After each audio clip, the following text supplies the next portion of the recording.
Hello and welcome.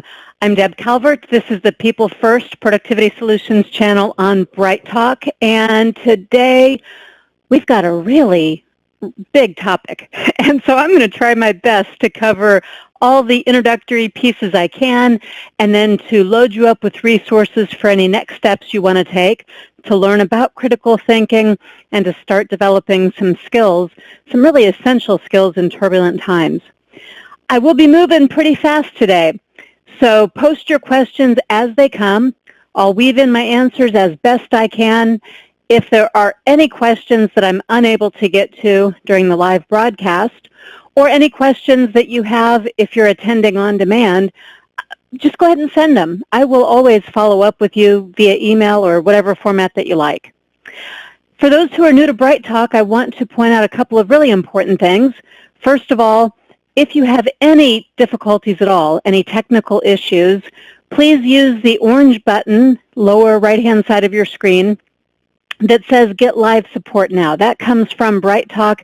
They are super responsive. They'll chat right back to you, and they'll be able to do a much better job for you than I'll be able to. Secondly, notice the gray bar that says Attachments and Links, and when you drop that down, there's a lot of stuff in there, including I gave you some handouts with the slides from today's presentation. Since this is such a big topic, and because I'm going to go pretty fast through some critical information, I would invite you to download that, take some notes, and of course, follow up with me, either questions here or later on. The other attachments, I'll mention them along the way as they make sense. I really do appreciate your feedback, too. That's another one of the gray bars. You can leave a review for me and some comments at the end of the presentation. That's really helpful to me in terms of knowing what topics and what techniques you prefer for future presentations. And there are future presentations. I am presenting here on this channel once a month for managers and especially folks in human resources. But over the next 3 months, I'm going to be bringing in some special guests. We've got some bonus content in July, August, and September. You can sign up for the first one on July 16th. That is a special presentation with Ryan Anglin, and he'll be talking about unmasking candidates during job interviews. He's got some really interesting ideas and some insights that I think you'll find are high value. So there's a link there in the attachments where you can go and register for that one while you're here. Okay, you've got your handout, you've got your quick tutorial on Bright Talk, and let me just introduce myself. If we haven't met, I'd like to, and the best way for us to do that is to connect over on LinkedIn or for you to be in direct contact with me. Everything I bring to you here is based on research, based on evidence, and based on personal observations in field. I've been doing this for about 15 years, and before that was with a Fortune 500 company working across 31 markets. And I'm just a big believer in making things practical, not just theoretical. Even in a situation like today where we're going to be talking about the concepts related to critical thinking, I still want to give you some good takeaways that you can use. So here's what I mean when I say critical thinking. Right, the term critical thinking, it's used to describe a thought process where you don't immediately accept information at face value.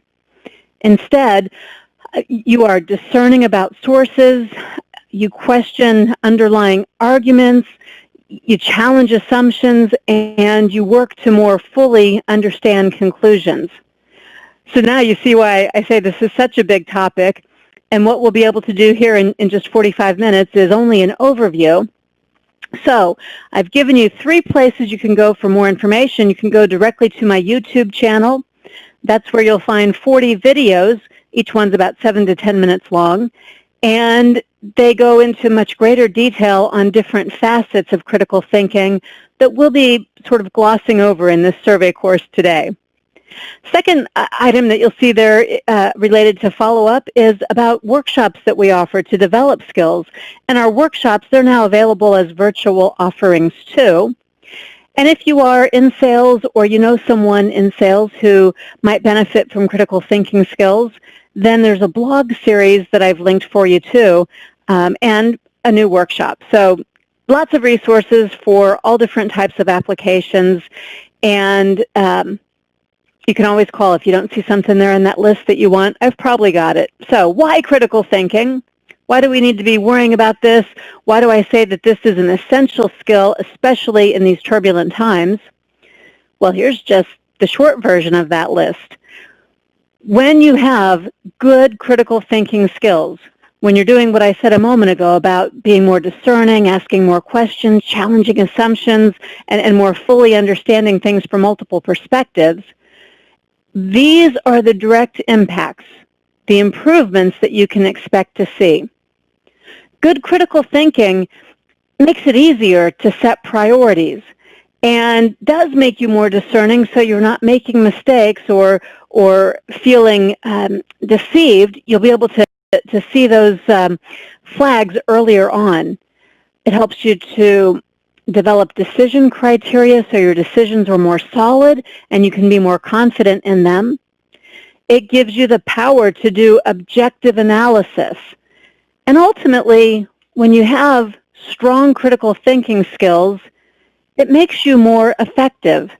You are more confident and you are more assured in the information that you're championing or disseminating. Now, if it's that good, you might wonder, why don't more people spend more time on this already?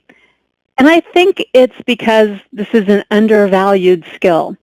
It sounds like it's something that's just too wonky, or that it comes naturally to some people and not to others, but that's not true. Everybody is capable of improving their own critical thinking, but there are some pretty big barriers, and quite a few of them, to recognize if you are to improve your critical thinking. So let's just start here. The truth is, everyone thinks. Everyone has a process for thinking and a preferred approach to thinking.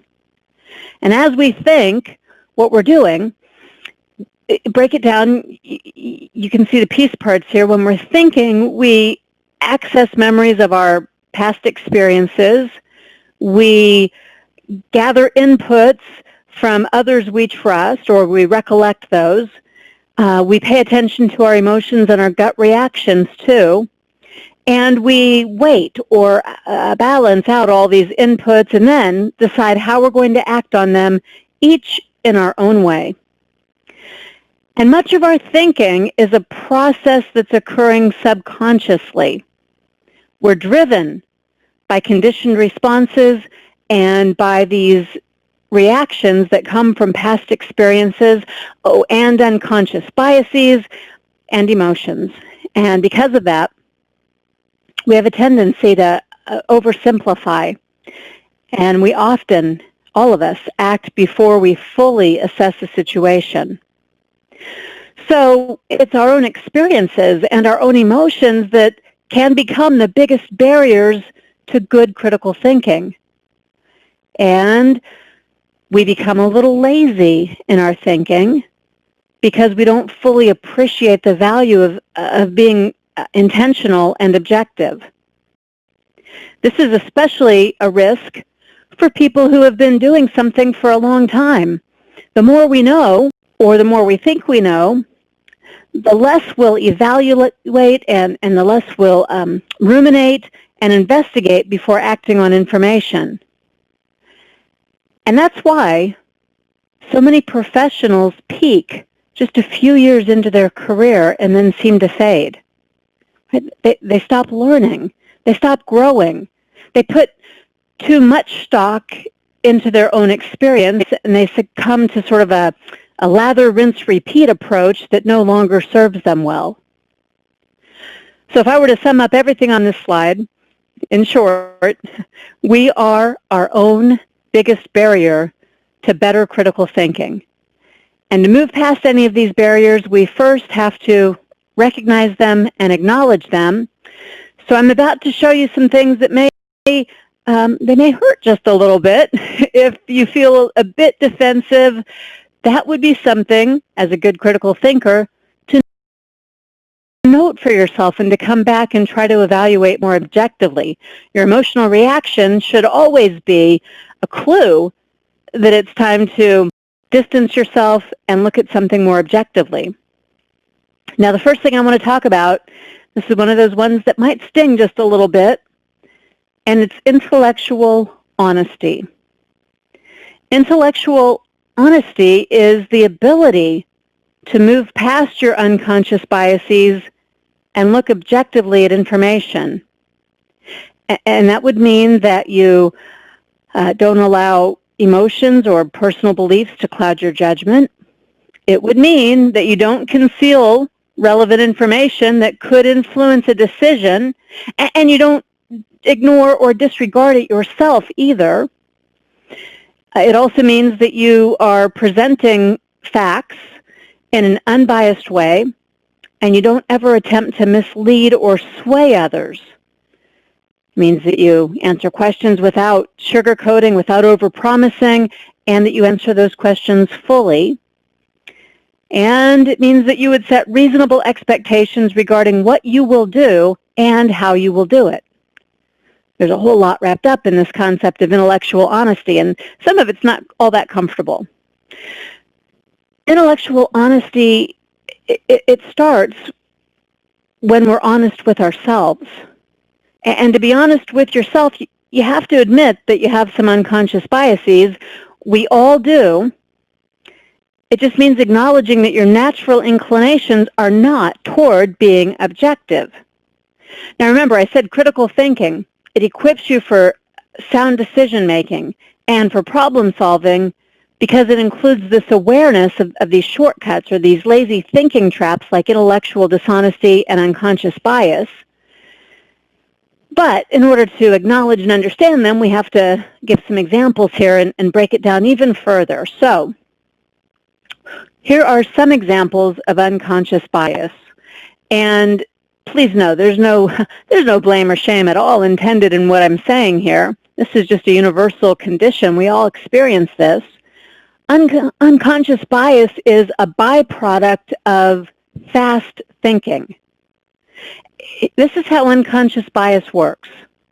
You see, our brains, they need to be able to make fast, automatic decisions about the world around us so that we can react quickly to dangerous situations.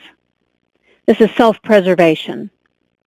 And these decisions are very dependent on a number of variables, including environment and context.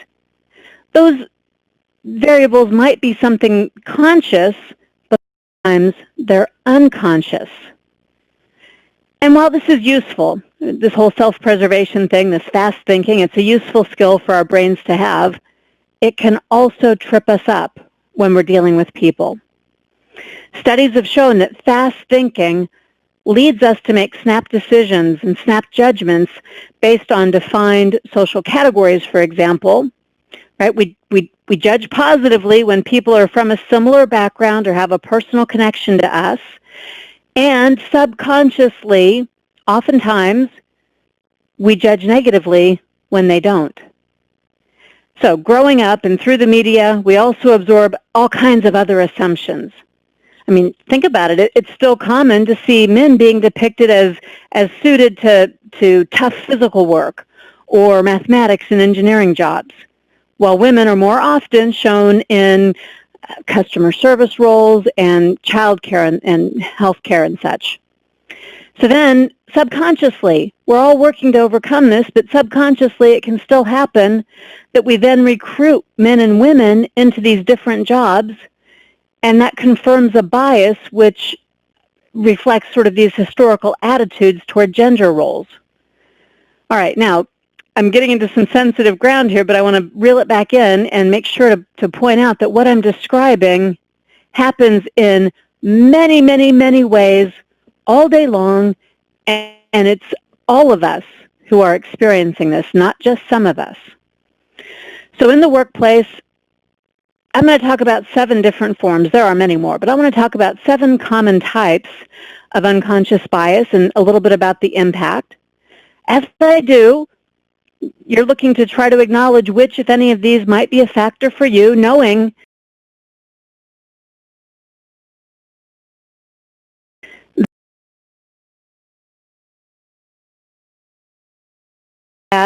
If you feel a little defensive, that's just something that should be a clue that you could look a little more closely.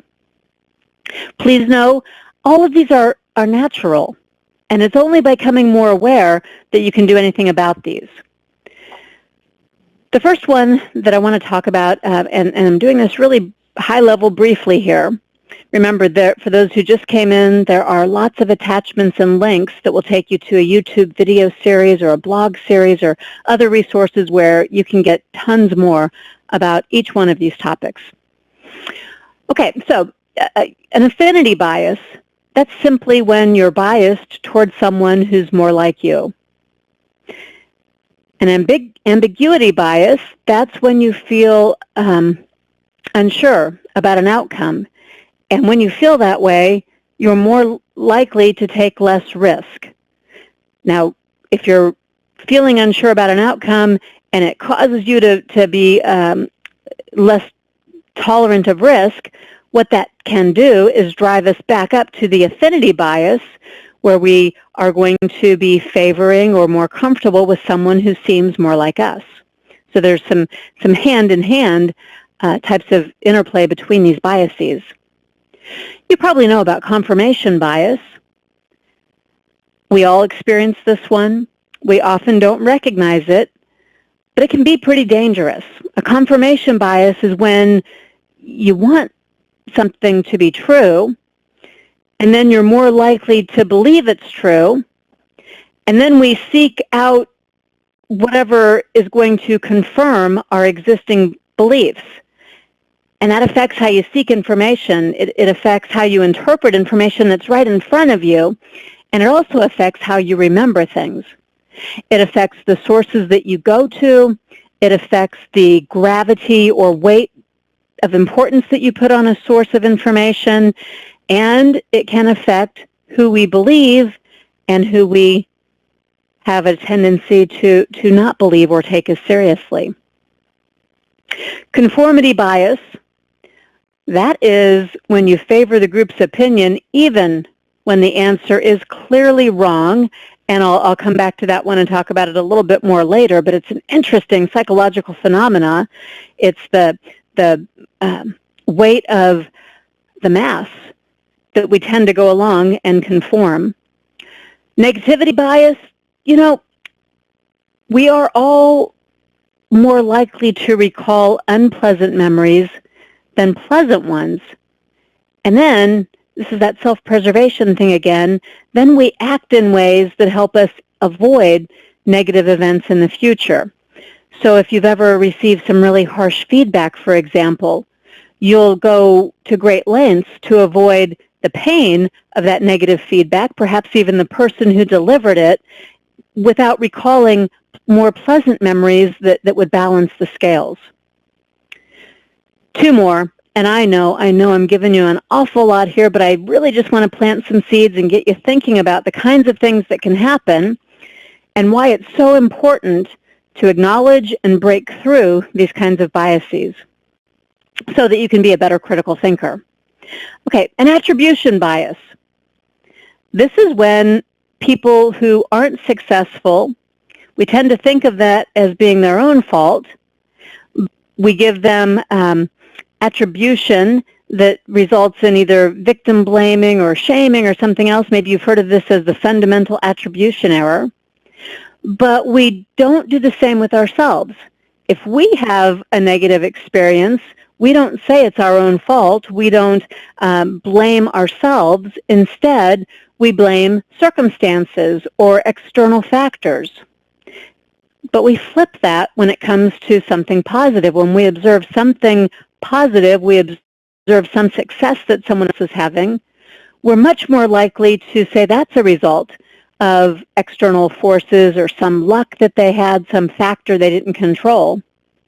But when we are successful, we attribute our success to our own characteristics, to something about our own personality or hard work. So in other words, we have an imbalance here in how we attribute the cause of success or the cause of failure.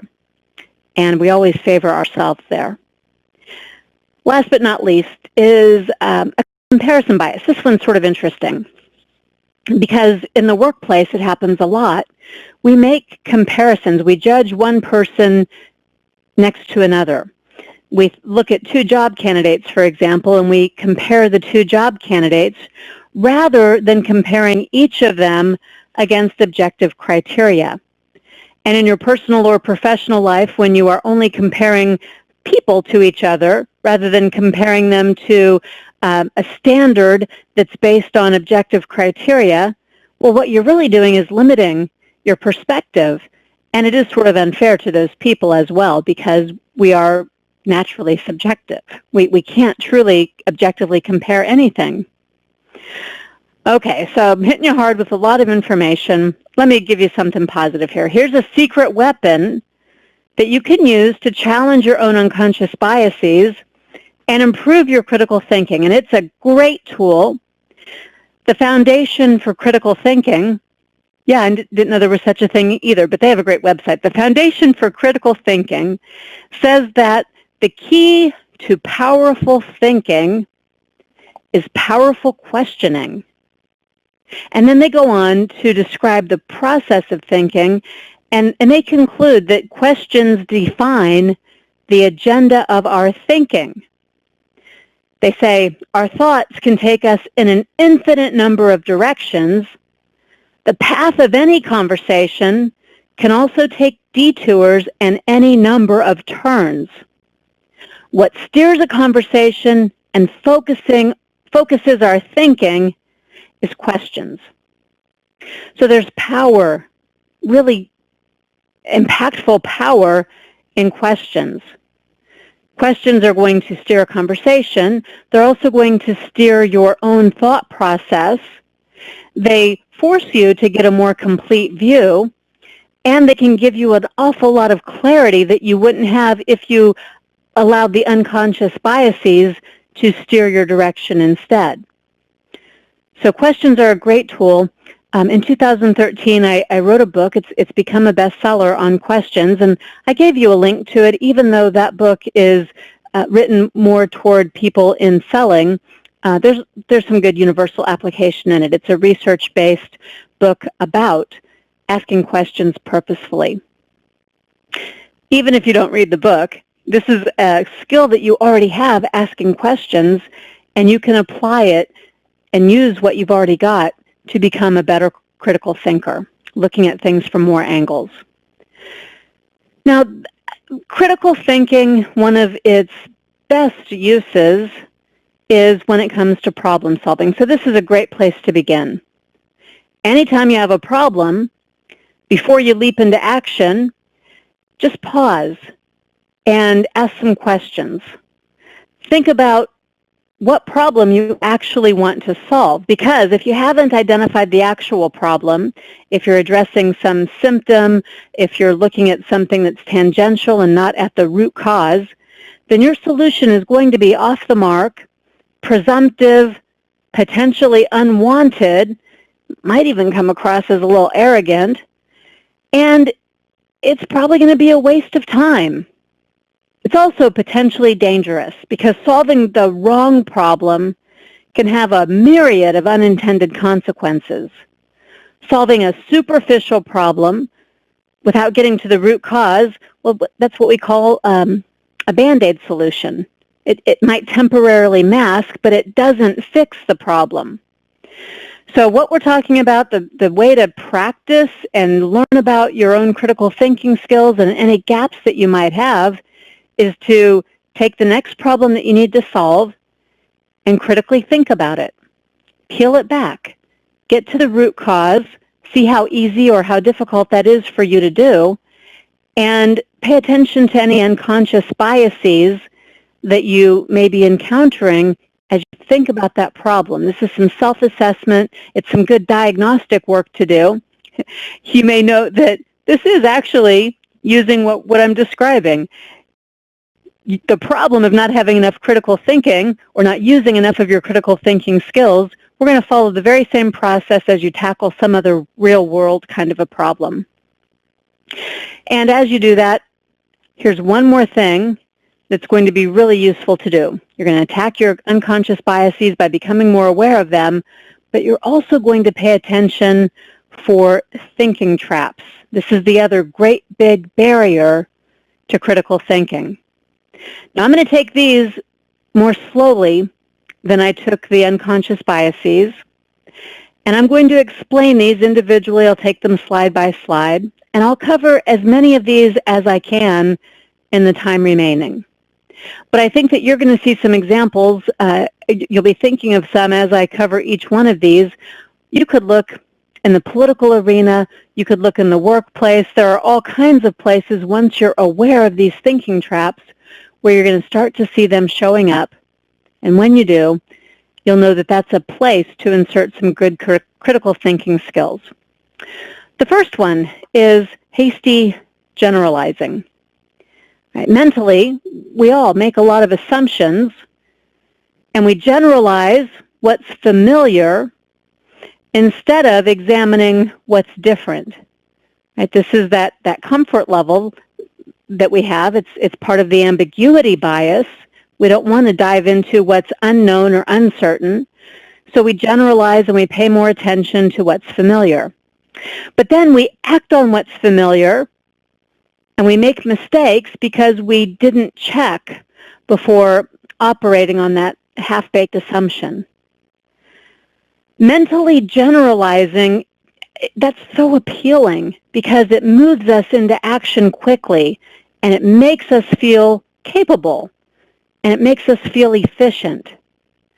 But it can be very costly. Speaking in generalities, that leads to misunderstandings, and it leads to making or implying promises that you can't keep.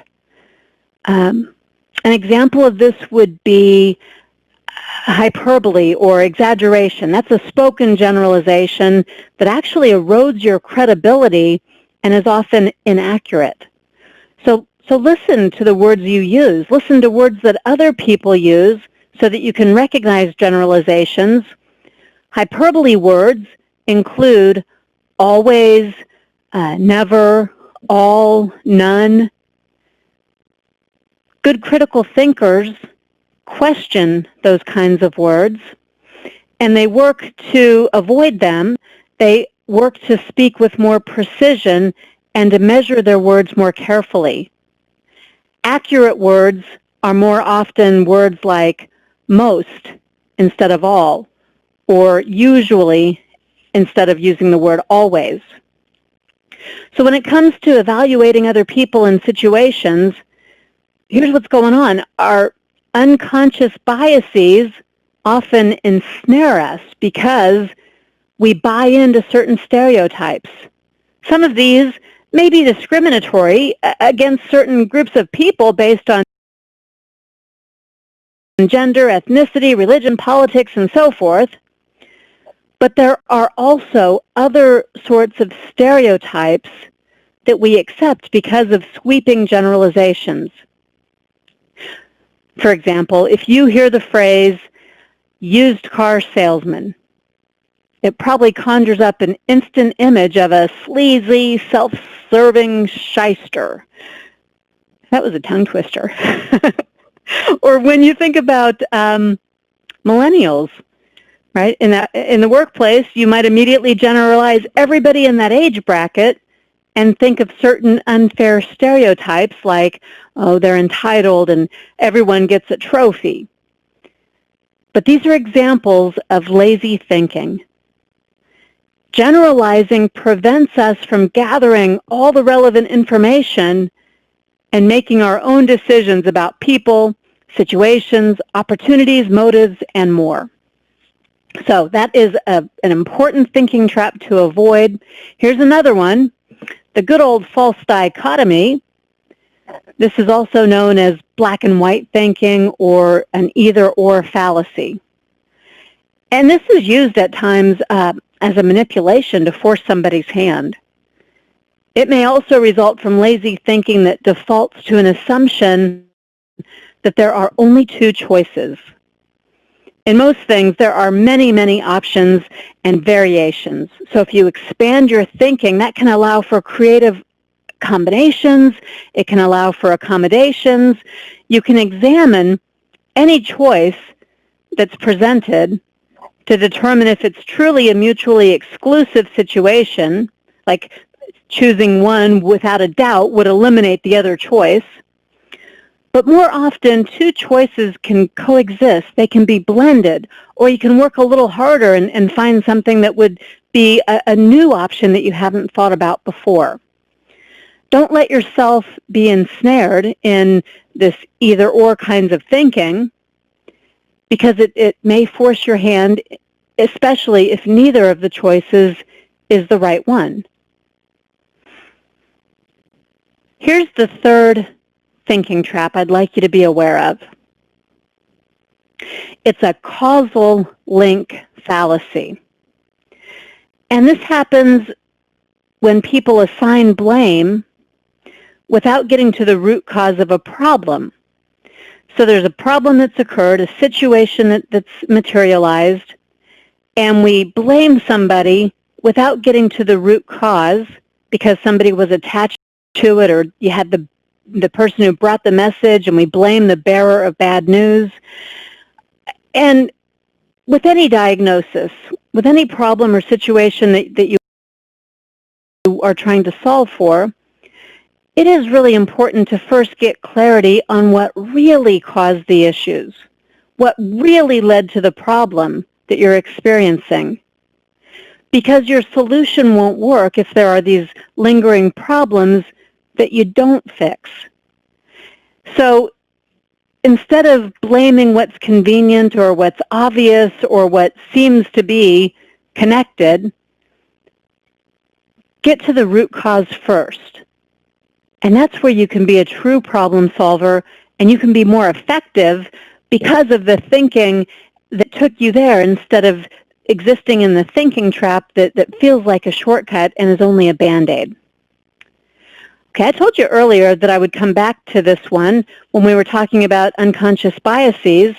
I mentioned that we all can sometimes be the victims of a conformity bias, where the masses, the bandwagon appeal, takes over. This is also known as herd mentality. Just because everyone else is doing it doesn't make it good or right. And remember when your mom used to say, hey, if all your friends jumped off a bridge, would you do it too? And peer pressure, right? We experienced that. We probably saw that happening when we were teens. But any of those pressures or any of those internal feelings that would cause us to accept something just because it's trendy or popular or common, just because we want to be a part of the group, if you ever are feeling like that or seeing someone subjected to doing that, well, what's happening is that they are caught up in this thinking trap of a bandwagon appeal. And it comes from a conformity bias. And I want to examine it just a little bit more because it's extremely compelling.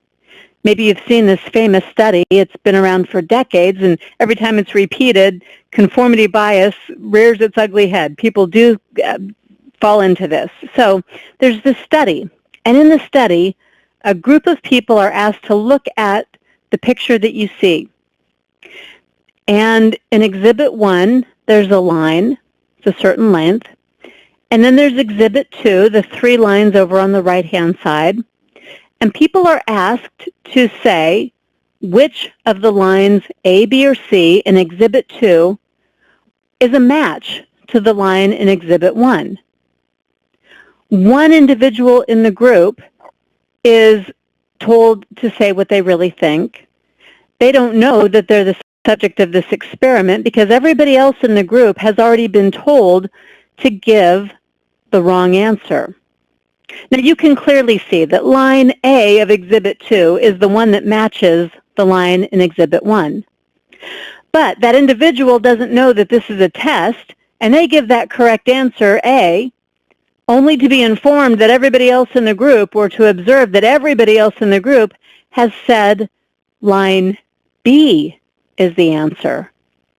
And when this happens, if the person who's the subject of the experiment has already heard person after person give the answer line B, they very often will go ahead and say line B.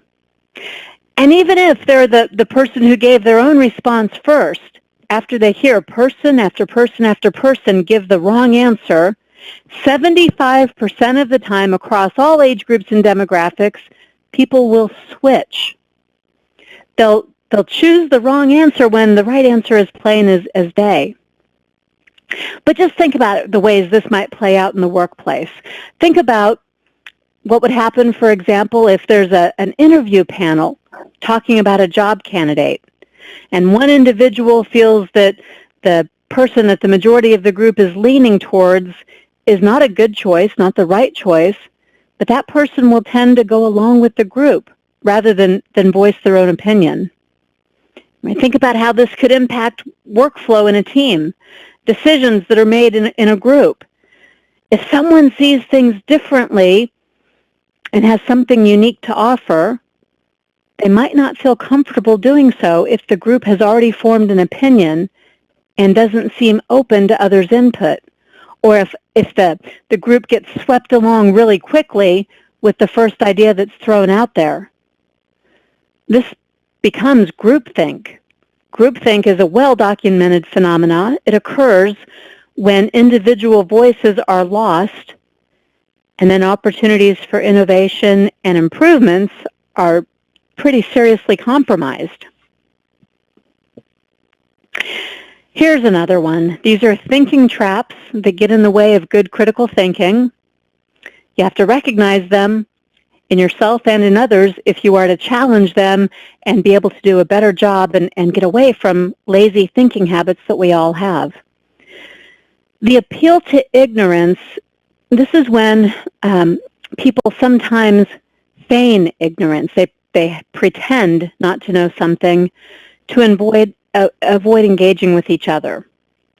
And sometimes people are genuinely ignorant because they haven't been exposed yet to an idea or a certain point of view.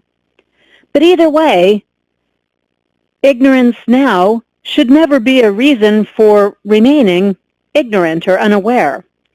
Using ignorance to draw conclusions is also a thinking trap. Saying, we don't know what that is, so we don't need it, is an example of trying to prove something using ignorance. And nothing can ever be proven by ignorance. So strong critical thinkers, they challenge ignorance when they encounter it, and that includes challenging their own ignorance too, always being open and wanting to know and have as much information as possible versus allowing that ignorance to carry the day. Red herring fallacies are distractions. Red herrings are distractions. If you've ever watched that TV show Law and Order, right, the formula of that show is that there's always a false conclusion that they go after a suspect who turns out not to be the right suspect initially. It's a distraction. But red herrings, they get served up anytime someone wants to focus on something else other than getting to the real issue or problem. These little side issues or distractions can take you down some time-sucking rabbit holes, so you got to keep yourself and others focused on problems that you need to solve rather than succumbing to red herring topics, no matter how interesting they might be. We've got 4 more. I think we're going to make it through all of them. This one is the commitment constraint. This is also known as a sunk cost fallacy. See, most of us like to see things through to the end. We don't like to give up when we've made a commitment. Even after we realize that something isn't working, we may stick with it in a futile and stubborn attempt to make it work. What's more, we reason, if this doesn't work, nothing else will either. So if you're clinging, or if you see somebody else clinging to ineffective solutions, and if there's some resistance to trying to come at the problem from a different way, this could be what you're experiencing. Anytime somebody invokes another person's authority, that could be a slippery tactic to avoid making a decision or maybe to avoid owning a decision. It could happen if we're not confident in our own decision. But this is all lazy thinking too. Let's say you defer to your manager instead of taking the heat for a decision. That could be an example of a misplaced thinking trap, misplaced authority thinking trap. Or when you decide to wait for the group to come around and you delay making a decision, or you don't solve a problem because you don't have consensus around it. You're putting too much authority in the group and not taking ownership of the decision. You're not doing anything to move the group along. Right? This shows up with buyers and sellers quite often. Salespeople often encounter buyers who say it's got to be somebody else's decision, that they're not saying no on their own volition, they're saying no because somebody else didn't approve the budget or somebody else hasn't made up their mind and there's a continuance. Right? These are all just smoke screens, though, for delaying a decision or for making somebody else the fall guy. I'm hearing a lot of this one these days. Seems like it's all I hear in politics. And it certainly ensnares us. It basically says, what you're doing isn't right, and then somebody else responding with, yeah, well, what about that time when you... The hypocrisy is what's trying to be exposed in the underlying accusation there. But you see people using this to justify their own misdeeds. This is often an attempt to switch the conversation to something that's not relevant, or to shut the conversation down altogether, as opposed to looking at the initial situation, problem, all by itself. When we do whataboutism, it's completely counterproductive. It doesn't get us anywhere because it just ends up in a lot of finger pointing and blaming and shaming that doesn't go anywhere at all. Last but not least is circular thinking. This is where you hear two things, but neither one proves the other. Maybe it sounds good, but it doesn't make any sense. For example, I could say to you, I'm really good at sales because I make a lot of sales. And you know that's circular thinking because you can turn it right around. You could also hear me saying, I'm good at sales because I make a lot of sales. Either way, neither one proves the other. There's absolutely no explanation. There's no cause and effect. There's nothing you can replicate. It just goes in circles. Now, many of these traps I've just given you in a whirlwind tour of them. Many of these are examples of fallacious reasoning. That's any time that you have the improper use of evidence or facts to misrepresent or misdirect someone so that they'll draw a conclusion that isn't valid. Fallacious reasoning, that also includes overlooking or ignoring evidence that's inconvenient or contradictory to your preferred conclusion. Remember, that comes from a confirmation bias.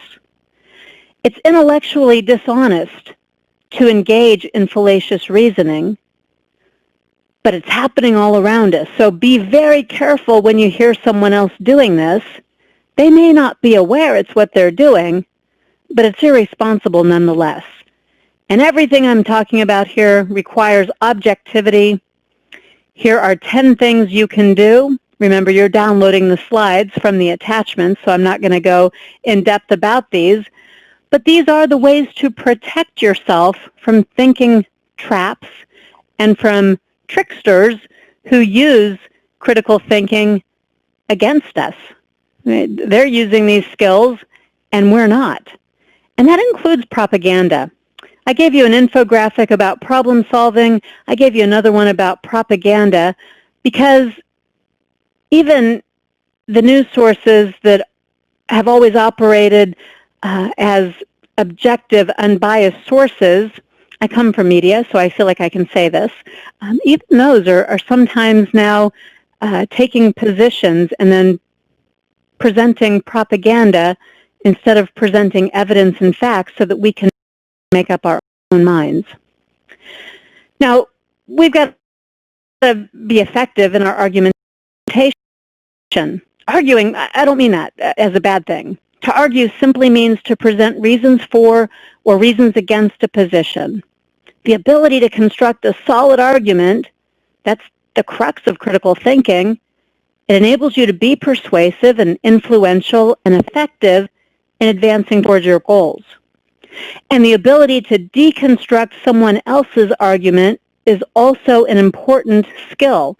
It's an outcome of good critical thinking. The techniques of argumentation, that's where you bring in logic and objectivity and your critical thinking skills. This is what you use to replace those lazy thinking traps that we talked about and your unconscious biases. So the 5 steps of effective argumentation right on screen here, it's about making a claim. That's the assertion or the position that you advocate. And then understanding the counterclaim, the position of the other person. And then offering reasons that your claim is superior, if in fact it is. And you do that by fully understanding the counterclaim before you race to step 3. And you provide evidence, I mean real evidence, fact-based evidence to back up your claim. And you objectively consider and evaluate the evidence that's offered in the counterclaim. And there's a little bit of back and forth here, some give and take. It's not just about arguing, it's about understanding. And somewhere in there, you probably also weave in an emotional appeal, but the emotion should not be used as a weapon. It shouldn't be used in place of logic. It's used to enrich an understanding, not to replace an understanding. And when you're doing all of what I've described here, being aware of your unconscious biases, working to improve your critical thinking, and effectively arguing for your claim as you understand others' claims too, then you are more effective as a solid critical thinker. Whew, we covered a lot, and I answered a few questions along the way. If you have more, get in touch with me. Critical thinking, incidentally, is a soft skill. That means it's transferable to any job, and it's useful in and out of the workplace. I did a webinar here on this channel last month about soft skills, and you can find a link to that in the attachments. And if you want to bring something like this or any other leadership development or management skills topics into your organization, I wanted you to see the full menu of the different types that we offer. We tailor those to an organization by mixing and matching the topics. So please take that download too. Hey, thanks for sticking with me through this really big topic. I know this one went fast and we covered a lot of ground. I wanted to expose you, though, to lots of the pieces that are essential for becoming a better critical thinker. Thanks for being here. And don't forget to leave a little review so I know what you liked and what you'd like to see different in the future.